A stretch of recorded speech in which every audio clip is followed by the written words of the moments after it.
నమస్తే అండి గురువుగారు. నమస్కారం. సాధారణంగా మనం ఒక ఇంట్లో ఉన్నప్పుడు, లేదంటే ఒక ఇంటికి వెళుతూ ఉన్నప్పుడు వాస్తు చూసుకుంటారు. ఆ! అంటే అపార్ట్మెంట్ కల్చర్ వచ్చేసిన తర్వాత ఊళ్ళల్లో ఉన్నట్లు ఇండిపెండెంట్ హౌజులు లేక 100% వాస్తు పాటిస్తున్నారని చెప్పలేం గానీ, ఎంతో కొంతైతే వాస్తు చూసుకుంటూ ఉంటారు. అవును. ఈ మధ్య కాలంలో మాకు తెలిసిన వాళ్ళని మేము వెళ్లి అడిగినప్పుడు వాళ్ళు ఒక డౌట్ పెట్టారు. మనం వాస్తు నిపుణులం కాదు. మీ బోటి పెద్దలు వచ్చినప్పుడు అడగాలి.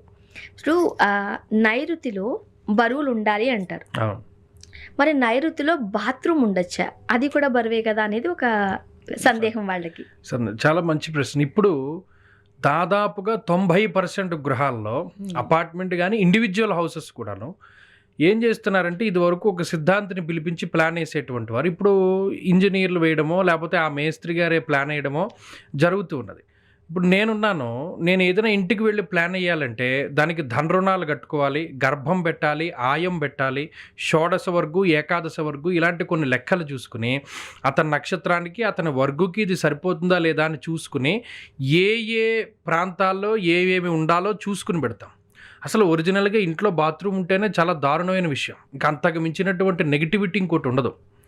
అసలు ఇంట్లో బాత్రూమ్ ఉండడమే చాలా దారుణమైన విషయం. ఇంకా దీన్ని అంతకు మించి మాట్లాడకూడదు. కానీ ఇప్పుడున్నటువంటి పరిస్థితుల్లో ఏమవుతుందంటే, కాలానుగుణంగా మనం మారుతూ వస్తున్నాం కాబట్టి కొన్ని స్థానాలను ఎంచుకోవడం జరిగింది. అందులో భాగంగా అతి దారుణంగా దెబ్బతిన్నటువంటి స్థానం నైరుతి. మీరు గమనించండి, అన్ని దిక్కుల్లోనూ రాక్షసుడు ఆధిపత్యాన్ని వహించేటువంటి స్థానం నైరుతి. నిరుతి అనేటువంటి రాక్షసుడు ఆ నైరుతి దిక్కులో కూర్చుంటారు. ఆ నైరుతి దిక్కులో గనక ఏదైనా శల్యములు అంటే ఎముకలు ఉన్నా, లేకపోతే మలమూత్రాదులు ఉన్నా ఆ యజమానికి చాలా ప్రమాదం అది. చాలా ప్రమాదం అది.